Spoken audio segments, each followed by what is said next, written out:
नमस्कार दोस्तों, आप सभी लोगों का इस लेक्चर वीडियो में स्वागत है। आज हम लोग डिस्कस कर रहे हैं ग्राफ्स के बारे में और हम समझेंगे कि जो ग्राफ्स हैं, जो अलग-अलग तरीके के ग्राफ्स हैं, उनके पर्पस क्या है। देखिए, हमें जब हम कोई भी रिसर्च पेपर लिखते हैं या थीसिस पर काम कर रहे हैं, तो अलग-अलग ग्राफ्स की हमें ज़रूरत पड़ती है। जैसे हिस्टोग्राम है, box plot, error bar charts one independent variable, bar charts two independent variable, bar chart repeated measures, bar chart mixed design और scatter plots।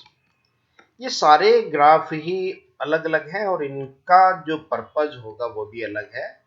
और ये जो ग्राफ है कि हमारा डेटा किस नेचर का है इसके ऊपर भी डिपेंड करता है। अगर हमारा डेटा कॉन्टिन्यूस है तब हम हिस्टोग्राम बनाते हैं, और अगर हमारा डेटा कैटेगरिकल है तब हम लोग बार चार्ट या पाई चार्ट के थ्रू अपनी बात को समझा सकते हैं। खैर, तो सभी का जो पर्पज है वो अलग अलग है। हिस्टोग्राम का पर्पज अलग है, बॉक्स प्लॉट का अलग है, एरर बार चार्ट का अलग पर्पज है। तो अभी जो हम डिस्कस करेंगे वो हिस्टोग्राम और बॉक्स प्लॉट के बारे में बात करेंगे कि इनका मतलब क्या है। और इनको समझने के लिए हम अपनी वही पुरानी जो केस स्टडी है उसी को फिर से डिस्कस करेंगे, जो केस स्टडी का नाम है नेशनल सेमिनार। ठीक है, ये देखिए, जो हमारी केस स्टडी अभी जो पहले भी हमने डिस्कस किया था, नेशनल सेमिनार, ये एक केस स्टडी है। एबीसी यूनिवर्सिटी है जो नेशनल सेमिनार जिन्होंने ऑर्गेनाइज्ड किया है डिजिटल इंडिया पर। और उनके जो कोऑर्डिनेटर हैं वो ये जानना चाहते हैं कि जितने भी पार्टिसिपेंट्स आए हैं नेशनल सेमिनार में और हमने उनको स्टे कराया है, तो जहाँ स्टे कराया है वहाँ की हाइजीन कंडीशंस कैसी हैं और लोगों ने कैसा फील किया। तो फर्स्ट डे में देखा हमने कि जितने भी 800 पार्टिसिपेंट्स थे सबका हमने रेस्पॉन्सेस ले लिया।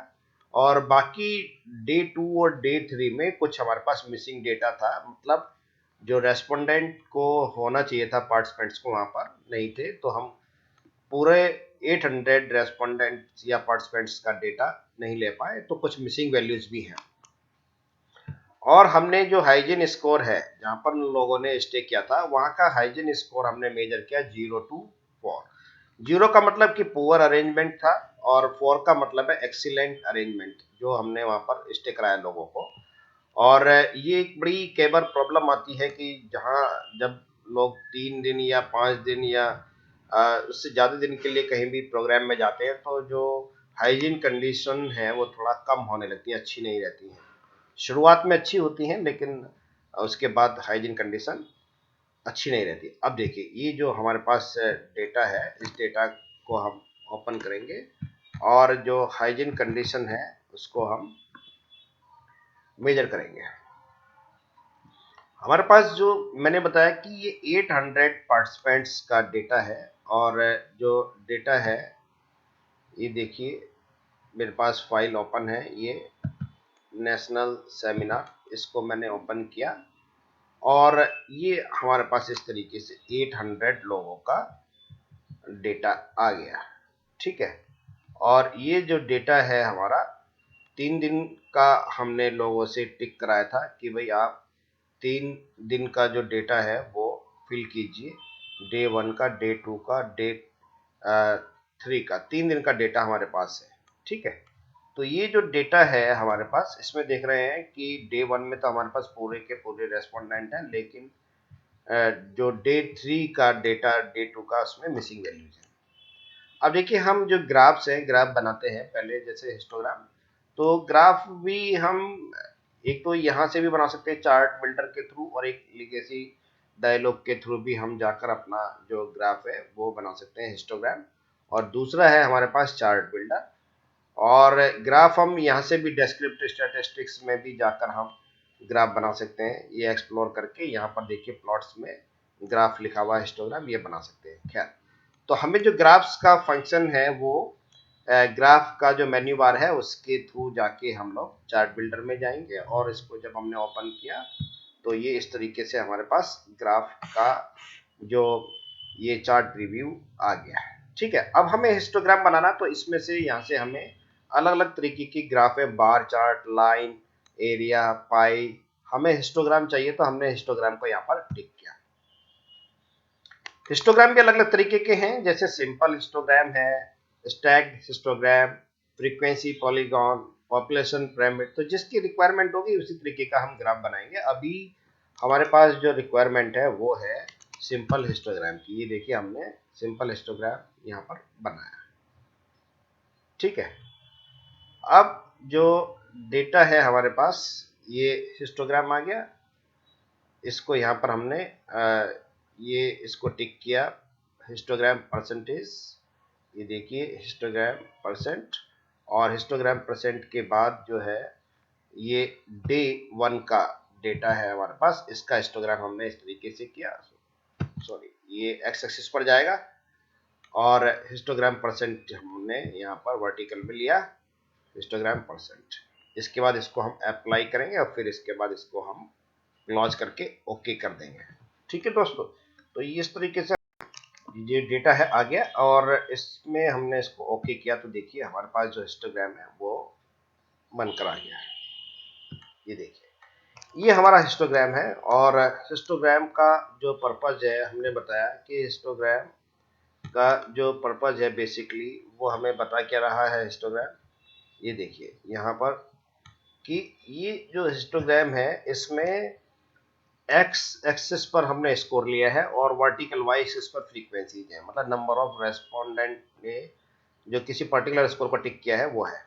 और हिस्टोग्राम हमें क्या बता रहा है, एक तो शेप ऑफ द डिस्ट्रीब्यूशन, कि डिस्ट्रीब्यूशन की शेप किस तरीके से है, कि डेटा हमारा नॉर्मली डिस्ट्रीब्यूटेड है या नहीं है, या वो डेटा स्क्यू है। स्क्यू है तो पॉजिटिव स्क्यूड डेटा है या नेगेटिव स्क्यूड है। और ऐसे ही ये कर्टोसिस के बारे में भी बताता है। 3 तरीके की कर्टोसिस होती है, प्लेटिकर्टिक, मेसोकर्टिक और लेप्टिकर्टिक।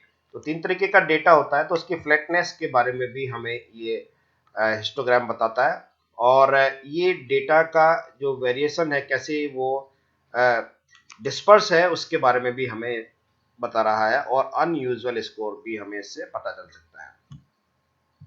तो ये जो भी हमारे पास हिस्टोग्राम आया, इसमें हमें क्या पता चला कि ये हमारा डेटा लगभग ऑलमोस्ट नॉर्मली डिस्ट्रीब्यूटेड हमें लग रहा है। और ये जो हमने नॉर्मल कर्व सुपर इम्पोज किया है, ये इस तरीके से हमारे पास ये ग्राफ आ गया। ये देखिए ये हमारे पास ग्राफ है और ये हमें कहीं से भी स्क्यूड नहीं लग रहा है, ऑलमोस्ट नॉर्मली डिस्ट्रीब्यूटेड डेटा है जो कि हमारे पैरामेट्रिक टेस्ट के लिए डिजायरेबल है, ठीक है। तो ये जो हिस्टोग्राम है बेसिकली हमें ये बता रहा है कि वो डेटा हमारा स्क्यूड है या नहीं है, या स्क्यूड है तो पॉजिटिव स्क्यूड है या नेगेटिव स्क्यूड है। तो इन सब चीज़ों के बारे में हमें ये डेटा बता रहा है। और जैसे मैंने कहा ये तो हमारा डे 1 का डेटा था। अब हम डे 2 का देख लें कि किस तरीके से हमारा ग्राफ बन रहा है। तो डे 2 के लिए भी हमने इसको ओके किया। डे 2 का जो ग्राफ है देखिए, डे 2 का ग्राफ हमारा इस तरीके का बन गया है। तो ये जो डेटा है हमारा ये स्क्यूड नहीं है, ठीक है। ये जो डेटा है, सॉरी स्क्यूड है डेटा हमारा, ये पॉजिटिव स्क्यूड डेटा है। ये देखिए ये हमारा डेटा पॉजिटिवली स्क्यूड आ गया है। तो इसमें ये स्क्यूनेस के बारे में भी बता रहा डेटा हमारा। ये देखिए, तो ये जो hygiene condition of day 2 national seminar था, उसका डेटा हमें ये बिल्कुल स्क्यूड बता रहा है। ऐसे ही हम अपना जो डेटा है डे 3 का, वो भी हम देख सकते हैं कि क्या वो स्क्यूड है डेटा या नॉर्मली डिस्ट्रीब्यूटेड है। तो इसको हमने यहाँ रीसेट किया और फिर हमने जो ये सिंपल हिस्टोग्राम है इसको सेलेक्ट करके चार्ट प्रीव्यू बॉक्स में लाए और इसको हमने हाइजीन कंडीशन जो है डे 3 की, इसको हमने एक्स एक्सिस पर लिया और जो वाई एक्सिस है इसको हमने परसेंट में लिया। तो यहाँ हिस्टोग्राम परसेंट को सेलेक्ट किया हमने और सेलेक्ट करने के बाद अप्लाई के बाद इसको हम क्लोज करेंगे और फाइनली हमारे पास ये डेटा आ जाएगा। ये देखिए ये डेटा भी हमारे पास जो है स्क्यूड आ गया, पॉजिटिव स्क्यूड, मतलब डेटा का जो कंसंट्रेशन है वो लेफ्ट हैंड साइड में ज्यादा है, इसलिए इस डेटा को हम कहेंगे कि ये डेटा हमारा पॉजिटिव स्क्यूड है। तो डेटा हमें क्या बता रहा है कि डेटा स्क्यूड है या नहीं है उसके बारे में बता रहा है।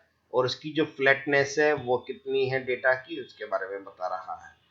तो दोस्तों हिस्टोग्राम का जो पर्पज़ है वो यही है कि डेटा हमारा नॉर्मली डिस्ट्रीब्यूटेड है या नहीं है, क्योंकि डेटा की नॉर्मलिटी चेक करने के लिए हमारे पास वैसे 3 मेथड होते हैं कि डेटा की नॉर्मलिटी, एक तो हम हिस्टोग्राम मतलब ग्राफ के थ्रू चेक कर सकते हैं कि डेटा हमारा नॉर्मली डिस्ट्रीब्यूटेड है या नहीं है, या ग्राफ में ही एक हमारे पास पीपी या क्यूक्यू प्लॉट, उसका भी एक ग्राफ आता है, उसमें जो प्रिंसिपल डायगोनल है उसका सारे ऑब्जर्वेशन उसके ऊपर अगर लाई करते हैं तो हम कहते हैं कि डेटा हमारा जो है वो नॉर्मली डिस्ट्रीब्यूटेड है। अदरवाइज हम कहेंगे अगर वो डेविएट कर रहा है तो वो डेटा हमारा नॉर्मली डिस्ट्रीब्यूटेड नहीं है।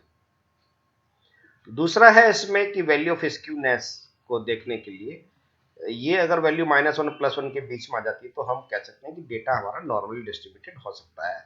और इसके बाद है तीसरा केस टेस्ट, उसमें पी वैल्यू 0.05 से ज़्यादा होनी चाहिए नॉर्मेलिटी के लिए। तो दोस्तों ये जो ग्राफ है बेसिकली हमें जो डेटा हमारा नॉर्मल है या नहीं है उसके बारे में बता रहा है। तो इस केस स्टडी से हमने ये जाना कि हमारा डे 1 का डेटा तो नॉर्मली डिस्ट्रीब्यूटेड है, लेकिन डे 2 और डे 3 का डेटा हमारा नॉर्मली डिस्ट्रीब्यूटेड नहीं है। अब हम जो है बात करेंगे जो हमारा डेटा बॉक्स प्लॉट के बारे में कि बॉक्स प्लॉट क्या है। बॉक्स प्लॉट बेसिकली देखिए, बॉक्स प्लॉट में box and whiskers diagram, box मतलब जो मीडियन वैल्यू है 50% डेटा हमारा लाई करता है बॉक्स के अंदर, और जो विस्कर्स हैं जो अपर और लोअर में वो 25% स्कोर के बारे में बता रहा है। तो इसमें एक तो बॉक्स होता है, 2 विस्कर्स होते हैं, एक लोअर क्वार्टाइल की तरफ और एक अपर क्वार्टाइल की तरफ। जो बॉक्स की हम बात कर रहे थे, बॉक्स बेसिकली बॉक्स जो देखिए इस तरीके का होगा, ये हमारा ये जो है बॉक्स है, ये बॉक्स है। अब ये जो बॉक्स है ये हमने बताया कि इसमें 50% डेटा लाई करता है मीडियन, मतलब है कि जैसे हमने अपनी केस स्टडी में 0 और 4 के बीच में रेस्पोंडेंट्स को टिक करने के लिए कहा, तो 50% लोगों ने उनकी रेंज क्या रही, कितने लोगों ने उस पर्टिकुलर रेंज में 50% लोगों का ऑप्शन क्या था वो मीडियन बताता है, और 25% लोगों की रेंज मतलब अपर क्वार्टाइल डेटा का डिस्पर्सन कितना था और लोअर क्वार्टाइल में डेटा का डिस्पर्सन कितना है, तो ये हमें बॉक्स एंड विस्कर्स प्लॉट से पता चलता है।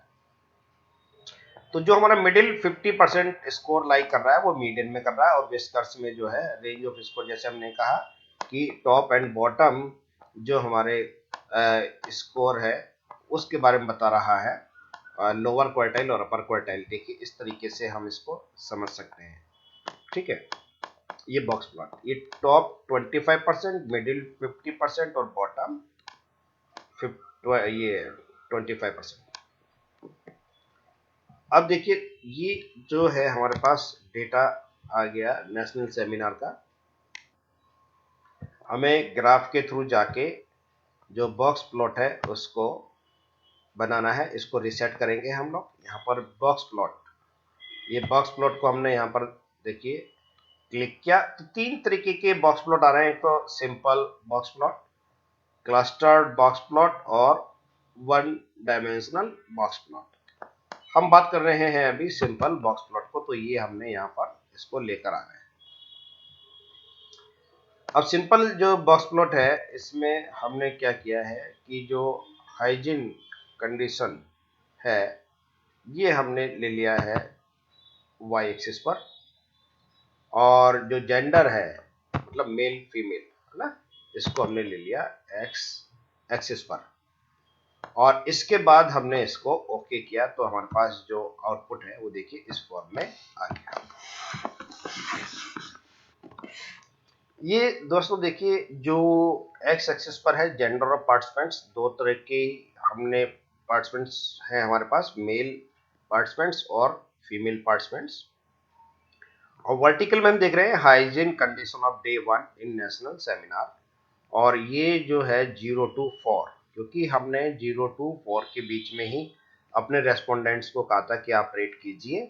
तो ये जैसे लोअर क्वार्टाइल का मतलब है कि ये 25% लोगों ने मतलब 800 जो हमारे पास रेस्पोंडेंट हैं, 800 में से हम ये कहेंगे कि 200 जो पार्टिसिपेंट्स हैं, ठीक है, तो उसका जो स्कोर है वो हमारा लोअर क्वार्टाइल में है, और बाकी का 20% अपर क्वार्टाइल में, और 50% जो डेटा है 400 का वो है हमारा इसमें क्या कहते हैं, मीडियन में। हालांकि ये चूंकि मैं एक ही बॉक्स प्लॉट को बता रहा हूँ, अब यहाँ पे चूंकि हमने मेल और फीमेल का बताया है तो रेस्पोंडेंट उसी के हिसाब से अलग अलग डिस्ट्रीब्यूटेड हो जाएंगे।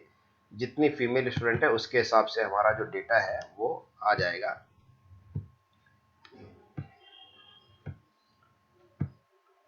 ये देखिए इसमें जो है ये जो डेटा है हमारा मेल स्टूडेंट का, ये जो तो दोस्तों ये जो हम बात कर रहे थे बॉक्स एंड विस्कर्स प्लॉट की, इनको हम विस्कर्स कहते हैं। ये देखिए जो अपर क्वार्टाइल की तरफ देख रहे हैं, ये हमारा विस्कर हो गया, ये हमारा बॉक्स है। तो इसमें जो है 25% जो डेटा का डिस्पर्सन है वो ये दिखा रहा है। कुछ केसेस हमारे ऐसे हैं जो इस लिमिट से बाहर जा रहे हैं, हालांकि वो 4 के अंदर ही हैं। इन तरह के जो केसेस हैं उन्हें हम एक्सट्रीम केसेस कह सकते हैं, जैसे 110, 251 और 230, 16 केसेस ऐसे हैं जो नॉर्मल जो हमारी रेंज थी उससे थोड़ा सा ये बाहर जा रहे हैं। ये हमारा डिस्पर्सन है। और दूसरी एक बात हमें और समझनी है कि जितना ये जो वैल्यू है जितनी कम होगी उतना हम कहेंगे कि जैसे ये वाला मीडियन वैल्यू है, ये मीडियन है हमारा, तो ये मीन वैल्यू के आसपास ज्यादा ऑब्जर्वेशन है। और जितना ये बॉक्स हमारा बड़ा होगा उसमें हम कहेंगे कि डिस्पर्सन हमारा ज्यादा है। तो एक तो इससे हमें ये पता चलता है कि जो बॉक्स एंड विस्कर प्लॉट है मेल और फीमेल के लिए, मेल जो पार्टिसिपेंट्स थे हमारे, उन्होंने उनका जो स्कोर था वो ज्यादा कंसोलिडेटेड था, और इसमें डिस्पर्सनेस कम है in comparison to female participants. ये देखिए इसमें इनके पास रेंज ज्यादा है, 0.02 से लेकर ये शायद 3.78 समथिंग इस तरीके का हो सकता है। तो कहने का मतलब है कि ये जो हमारे पास फीमेल का जो डेटा है इसमें डिस्पर्सन ज्यादा है, उन्होंने चॉइसेस अपनी ज्यादा दी हैं, और इनका डेटा हमारा फीमेल डेटा के कंपेयर में ज्यादा हमारा डिजायरेबल डेटा हम कह सकते हैं। कि हम ये चाहते हैं कि ज्यादातर जो डेटा है हमारा वो मीन वैल्यूज के आसपास ही हो। तो इस तरीके से जो बॉक्स प्लॉट का जो पर्पज है वो डेटा के डिस्पर्सनेस को समझने के लिए बस दो ही चीजें हमें बताता है कि 50% जो डेटा है हमारा, मतलब जो 50% रेस्पोंडेंट है उन्होंने इस बॉक्स के अंदर, मतलब इस रेंज के अंदर, जैसे ये देखिए ये 1 पॉइंट फीमेल की मैं बात कर रहा हूँ, फीमेल पार्टिसिपेंट्स का, ये 1 पॉइंट समथिंग 2 से लेकर ये 2.3 तक का जो वैल्यू है उन लोगों ने टिक किया है। मतलब 50% लोगों ने ये टिक किया है, और 25% फीमेल ने इस रेंज में टिक किया है, 2.23 समथिंग से लेकर और 3.78 या 3.8 के बीच में। तो बेसिकली हमें बॉक्स प्लॉट कुछ नहीं बता रहा है, वो केवल हमें डेटा के डिस्पर्सनेस के बारे में हमें बता रहा है, और डेटा हमारा होमोजीनियस है या नहीं है उसके बारे में भी हमें बता देता है। अगर रेंज हमारी सबकी सेम हो जाती है तब हम कहेंगे डेटा हमारा होमोजीनियस है। ये तो 2 कैटेगरीज के लिए, 3 कैटेगरीज के लिए भी हम बॉक्स प्लॉट देख सकते हैं। Thank you very much.